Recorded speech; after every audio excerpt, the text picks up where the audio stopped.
Tu crois que demain va ressembler à hier, que ton CDI, ton expérience, tes 15 ans de boîte vont continuer à te protéger? Geoffrey Hinton, le parrain de l'IA, vient d'annoncer que des millions d'emplois disparaîtront dans les 24 prochains mois.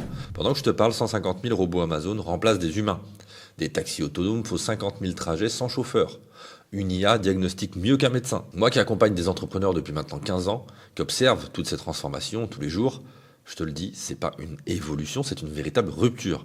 Et elle n'épargne personne, surtout pas les salariés. Mais peut-être que toi, comme beaucoup, tu continues à vivre comme si ton poste était acquis, comme si ton secteur était différent. Je m'appelle Benjamin, j'ai presque 50 ans, et il y a 20 ans, j'ai fait exactement ce dont on va parler aujourd'hui, sortir du système avant qu'il ne s'effondre.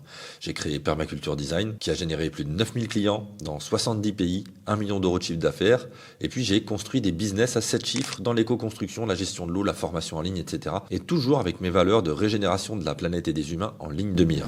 Aujourd'hui, j'accompagne des cadres, des entrepreneurs, des professionnels qui veulent sortir du salariat toxique pour créer des business à impact. Et j'en ai accompagné plus de 1500, des directeurs commerciaux, des RH, des consultants, des chefs de projet, des personnes en reconversion diversifiées, qui tous pensaient qu'ils étaient trop vieux, trop installés, ou que c'était trop risqué de changer. Et je vais te dire un truc que personne ne dit vraiment aujourd'hui dans ton open space, dans tes réunions Zoom, dans tes apéros entre collègues. Cette révolution de l'IA, elle ne détruit pas seulement des emplois, elle détruit l'illusion sur laquelle ta vie entière est construite. L'illusion de la sécurité, l'illusion que ton diplôme te protège, que ton ancienneté compte, que ton CDI est une garantie, que ta boîte sera toujours là. Et tu sais ce qui est dingue? C'est que personne ne panique. Personne. Toi, peut-être, tu continues à aller au bureau, ton boss parle de Q1 du 2026, ton collègue s'inquiète de sa prime. Vous faites tous comme si de rien n'était, comme si les 150 000 robots Amazon, les taxis autonomes, les IA qui diagnostiquent des cancers à la place des cancérologues, c'était juste des news à scroller entre deux mails, etc. Ce déni collectif, c'est exactement ce qui s'est passé avec Kodak, avec Blockbuster, avec Nokia. Ils ont tous vécu dans l'illusion qu'ils avaient le temps, qu'ils étaient spéciaux, différents, que ça n'arriverait pas à eux. Eh bien, ces entreprises ont aujourd'hui disparu. Et leur personnel, il est là où il peut. La matrice dans laquelle tu vis, elle est en train de s'effondrer pendant que tu dors. Et il faut que tu saches ce qui différencie ceux qui survivent aux ruptures de ceux qui les subissent. Ceux qui survivent, ils sortent de la matrice avant qu'elle ne s'effondre. Ils voient le train arriver et ils bougent. Maintenant, du coup. Et moi, je vais te montrer comment sortir de cette illusion, comment profiter de cette rupture au lieu de la subir, parce que ça peut être aussi une opportunité, mais seulement si tu es prêt à voir ce que la plupart des gens refusent de regarder en face. Alors arrêtons-nous un petit instant, regardons que ce qui se passe, c'est pas pour demain, c'est maintenant. Waymo, qui sont des taxis autonomes, 50 000 trajets payants par semaine à Los Angeles, pas de conducteur, pas de volant, pas de salaire, le métier de chauffeur, il disparaît, et il disparaît en silence. Des robots humanoïdes dans les entrepôts Helix Logistique, ils trient, ils scannent, ils déplacent avec 95% de précision. BMW les a déjà dans leurs usines, ils assemblent des voitures sans pause, sans syndicat, sans congé. Amazon, 750 000 robots, autant de robots que d'humains dans leurs entrepôts. Chaque mois, ils en rajoutent. Et chaque mois, des humains deviennent inutiles. Mais oui, je sais ce que tu te dis peut-être. Moi, je ne suis pas chauffeur, je suis pas manutentionnaire.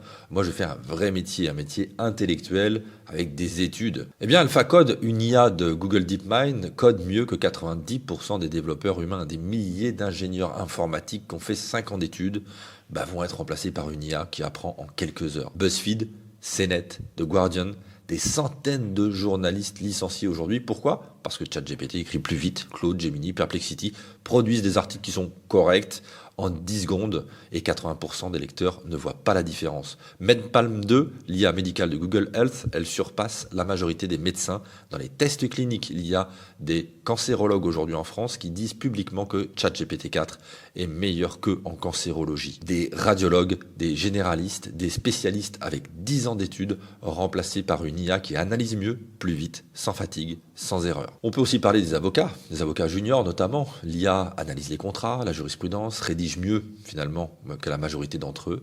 Les analystes financiers, les algorithmes détectent les signaux faibles plus vite que n'importe quel trader. Les agents immobiliers, aujourd'hui les visites virtuelles IA, les pricing automatisés, la signature par blockchain, la fonction disparaît complètement. Les consultants juniors, l'IA produit des PowerPoints, des analyses de marché, des recommandations stratégiques en quelques minutes. Les traducteurs, DeepL, l'IA vocale en temps réel, la barrière de la langue n'existe quasiment plus. Les comptables, l'automatisation fiscale, les déclarations IA, les audits algorithmiques, ce métier aussi va être quasiment fini. Et ce n'est que le début en fait, parce que d'ici 2030, il va y avoir énormément de métiers rendus obsolètes, automatisés, réduits. Comme on l'a dit, les chauffeurs, taxis, VTC, livreurs, routiers, caissiers, avec des caisses automatiques partout, des agents d'accueil qui seront remplacés par des bornes interactives, des téléopérateurs par des IA vocales, des chatbots, des employés de banque.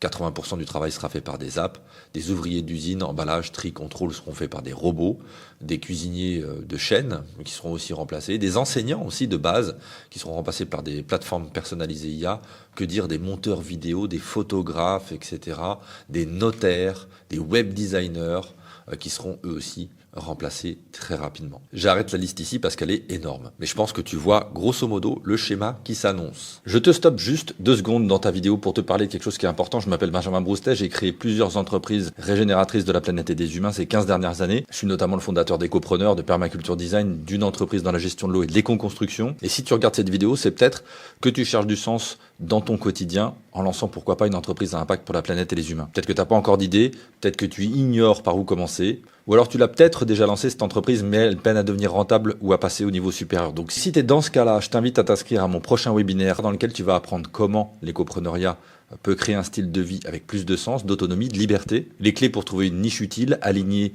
à tes valeurs et rémunératrices, les 4 étapes indispensables pour bâtir un business durable et générer un revenu stable.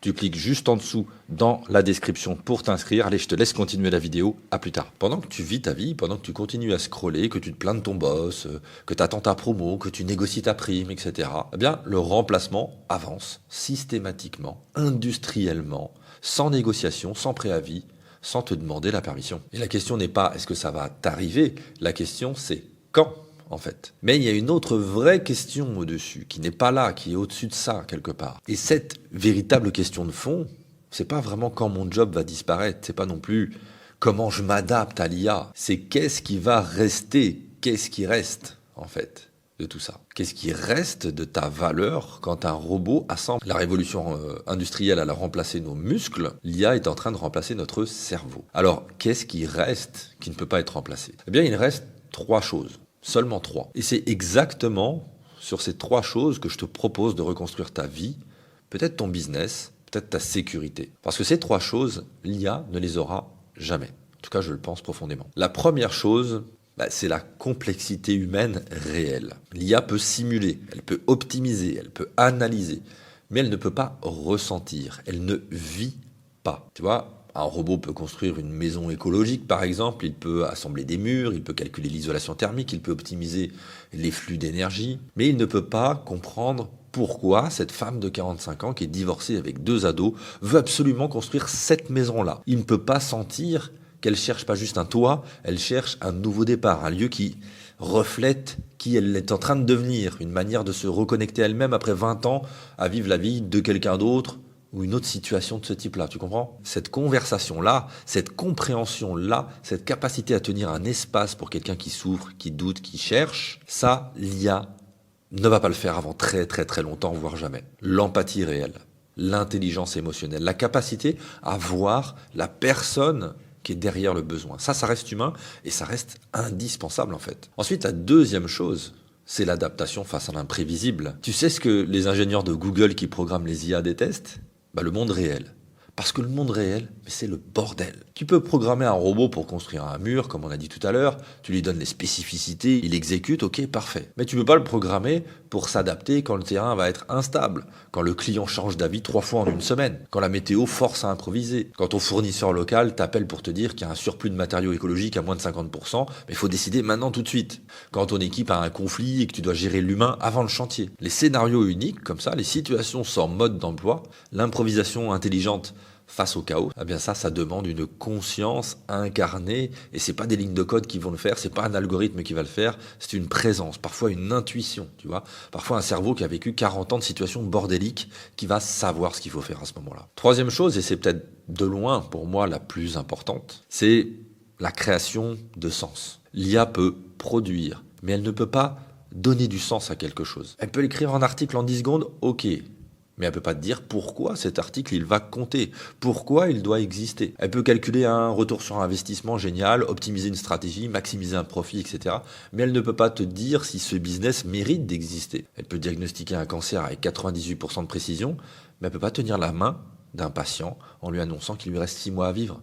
Elle peut pas lui dire comment donner du sens à ces 6 mois-là. Et j'ai envie de te demander, toi, dans ton open space peut-être, dans tes réunions Zoom, dans ta carrière actuelle, frénétique, tu fais quoi qui a du sens? Pas du sens pour ton supérieur hiérarchique, pas du sens pour tes KPI, tes indicateurs, du sens pour toi, du sens qui te fait lever le matin en te disant « ce que je fais aujourd'hui, ça compte, ça régénère, ça aide, ça crée du vivant » au lieu de juste optimiser des choses. Parce que l'IA peut peut-être t'aider à être plus efficace, mais elle ne pourra jamais te faire ressentir que tu es vivant. Et c'est exactement là que se trouve l'opportunité du moment, la solution pour moi. Sauf que malheureusement, tout le monde te vend la mauvaise réponse. On le voit partout sur les réseaux. Tu sais ce que c'est ça? Apprends l'IA, adapte-toi, deviens prompt engineer, etc. Eh ben, c'est exactement la même logique qui t'a mis dans cette situation. Dépendre.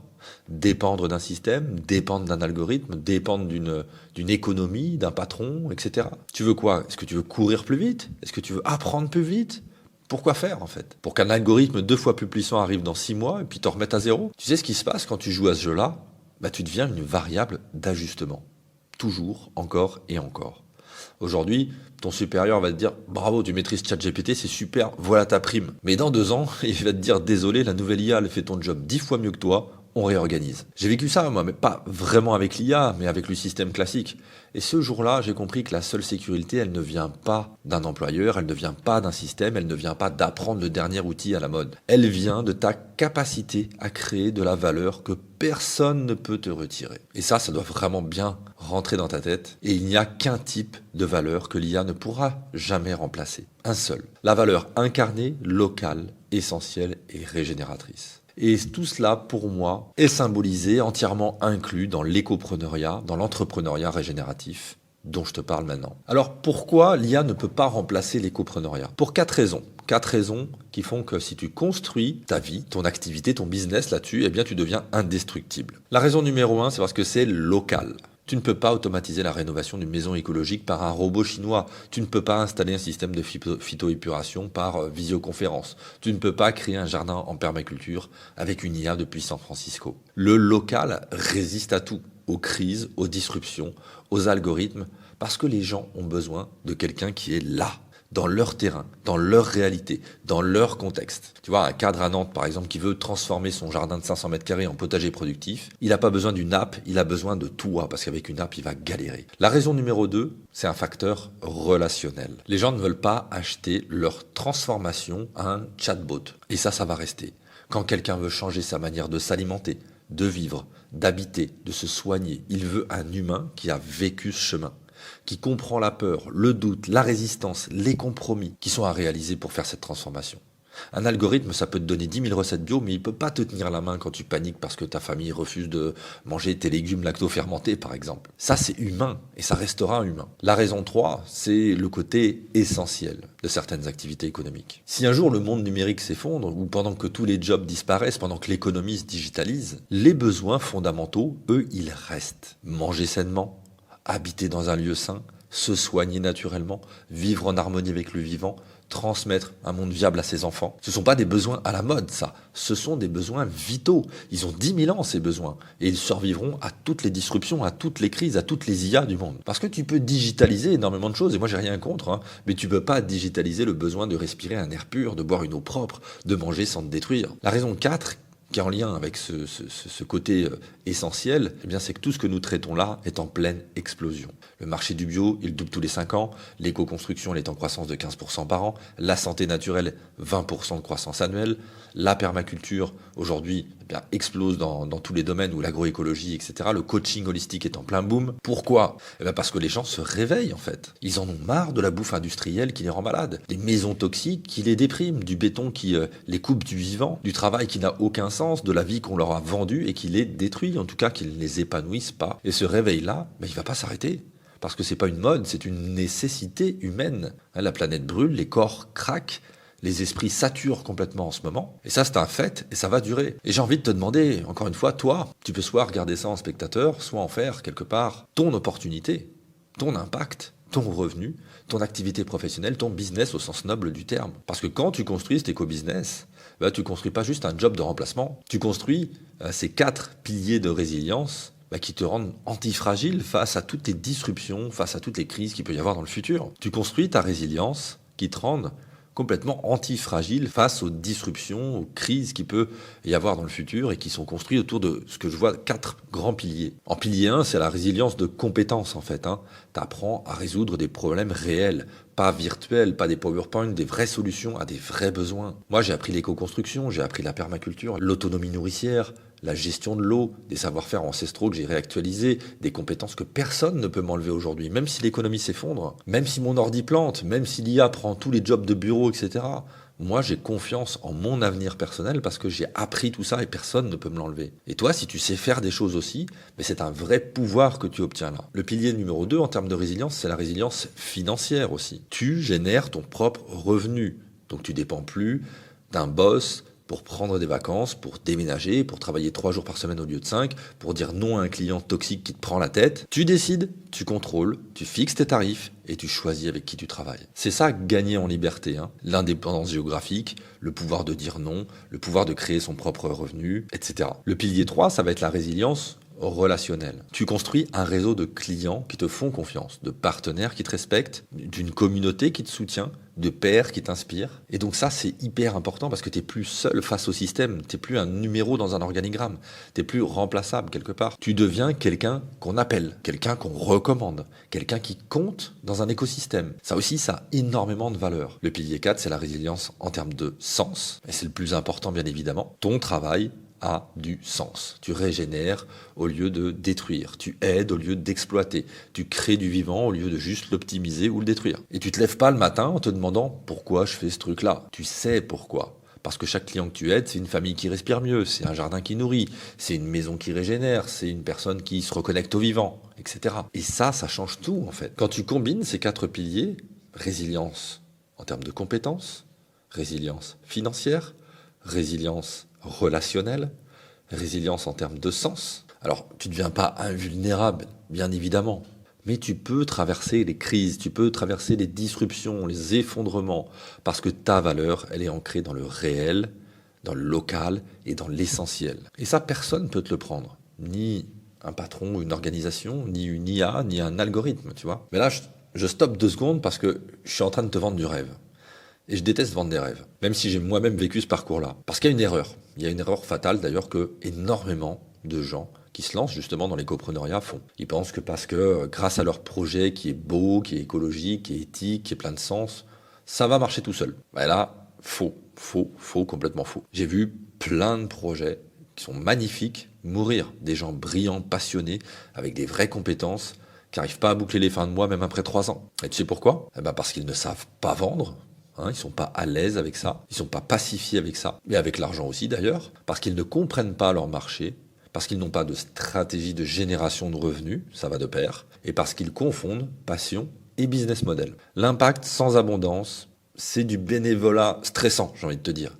Et l'abondance sans impact, c'est juste du business toxique, donc pas de sens. Il faut les deux, sinon tu rejoins les 90% qui abandonnent au bout du compte, au bout de 3 ans, qui sont épuisés, fauchés, dégoûtés. Et moi, je veux pas que ça t'arrive. Pourquoi ? Parce que j'ai une vision, celle de changer ce monde, en changeant l'économie qui est ce qui fait tourner ce monde. Et pour qu'une économie régénératrice et des vraies valeurs adviennent dans ce monde, il faut des gens qui réussissent dans cette économie-là, qui montrent que c'est possible, qui sont ambitieux, qui sont courageux et qui en vivent bien. Alors, peut-être que ce message résonne en toi, peut-être que tu sens que quelque chose doit changer. Si tu en as marre de dépendre d'un système qui te broie, par exemple, ou dans lequel tu ne te sens pas épanoui, je t'invite en première étape, déjà, à regarder notre webinaire que tu trouveras dans la description sous cette vidéo. Je te montre exactement comment construire ces 4 piliers dont on a parlé à travers l'écopreneuriat. Quels sont les secteurs et quelles sont les niches du moment qui sont vraiment valables. Comment, justement, trouver ta niche à toi, celle qui va être au carrefour de tes compétences, de ton histoire, de ta singularité, de ton authenticité et d'une véritable demande du marché. Et puis ensuite, comment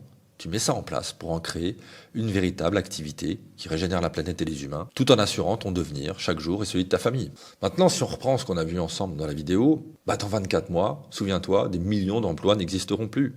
Le patron d'NVIDIA, qui est une des entreprises les plus importantes dans le domaine de l'IA, a mentionné qu'elle serait dans ce délai 1 million de fois plus puissante. Sam Altman, qui est le patron d'OpenAI, qui a créé ChatGPT, prédit que 99,9% de l'intelligence sera artificielle dans cette période-là. Ce n'est pas une prédiction, c'est une mécanique qui est déjà lancée. On n'est pas dans l'ésotérisme là. Alors toi, tu as deux choix. T'as deux choix qui s'offrent à toi maintenant, si tu souhaites anticiper tout ça. Le choix 1, c'est que tu continues à jouer le jeu, tu t'adaptes, tu apprends l'IA, tu cours plus vite, tu restes dans la matrice en espérant qu'elle ne t'éjecte pas, tu pries pour faire partie des 10% qui vont survivre à la prochaine réorganisation. Ou le choix numéro 2, c'est tu sors du jeu, tu construis ta propre économie, tu crées de la valeur que l'IA ne peut pas remplacer. Tu deviens incontournable parce que tu résous de vrais problèmes, pour de vraies personnes. Il y a Carl Jung qui disait...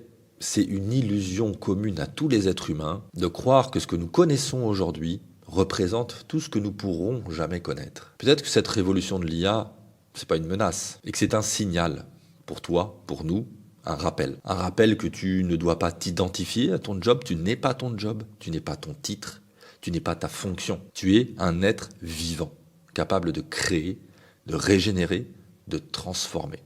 Je te dis à bientôt pour une prochaine vidéo. Ciao.